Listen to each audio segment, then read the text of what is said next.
কিয়ামতের দিন সর্বপ্রথম তিন ব্যক্তির বিচার হইবে। একটি হাদিসের আলোচনায় আসিয়াছে, কিয়ামতের দিন সর্বপ্রথম যাহাদের বিচার হইবে তন্মধ্যে একজন হইবে শহীদ। তাহাকে ডাকিয়া বলা হইবে, তোমার উপর দুনিয়াতে অমুক নেয়ামত দান করা হইয়াছিল, তুমি ইহার শুক্রিয়া কি আদায় করিয়াছ? সে বলিবে, ইলাহি, তোমার সন্তুষ্টির জন্য তোমার রাস্তায় শহীদ হইয়া জান উৎসর্গ করিয়া দিয়াছি।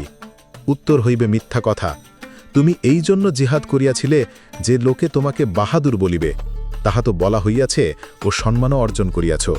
অতঃপর তাহাকে অধোমুখে জাহান্নামে নিক্ষেপ করা হইবে। দ্বিতীয় ব্যক্তি হইবে আলেম, তাহাকে ডাকিয়া তাহার উপর প্রদত্ত যাবতীয় নেয়ামত প্রকাশ করিয়া বলা হইবে, তুমি ইহার কি শুক্রিয়া আদায় করিয়াছ? সে বলিবে, আমি এলেম শিখাইয়াছি ও তোমার সন্তুষ্টির জন্য কুরআন তেলাওয়াত করিয়াছি। এরশাদ হইবে, এই সব মিথ্যা, তুমি এই সব করিয়াছ এই জন্য যে লোকে যেন তোমাকে আলেম ও কারি বলে, তাহা তো বলা হইয়াছে।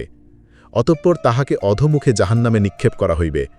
তৃতীয় ব্যক্তি হইবে একজন দাতা, তাহাকে ডাকিয়া তাহার উপর প্রদত্ত যাবতীয় নেয়ামতের উল্লেখ করিয়া বলা হইবে যে তুমি ইহার মোকাবেলায় কি শুক্রিয়া আদায় করিয়াছ?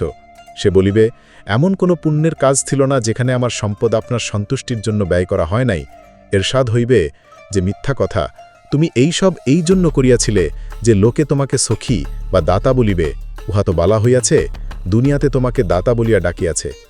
অতঃপর তাহাকে অধোমুখে জাহান্নামে নিক্ষেপ করিয়া দেয়া হইবে। হাদিসের উদ্দেশ্য তিনজন লোক নয়, বরং তিন প্রকারের লোক।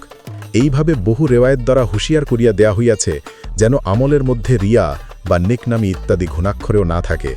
তবে শয়তান বড় চতুর, সে অনেক সময় ইখলাস নাই এই ভয় দেখাইয়া নেক কাজ হইতে ফিরাইয়া রাখে।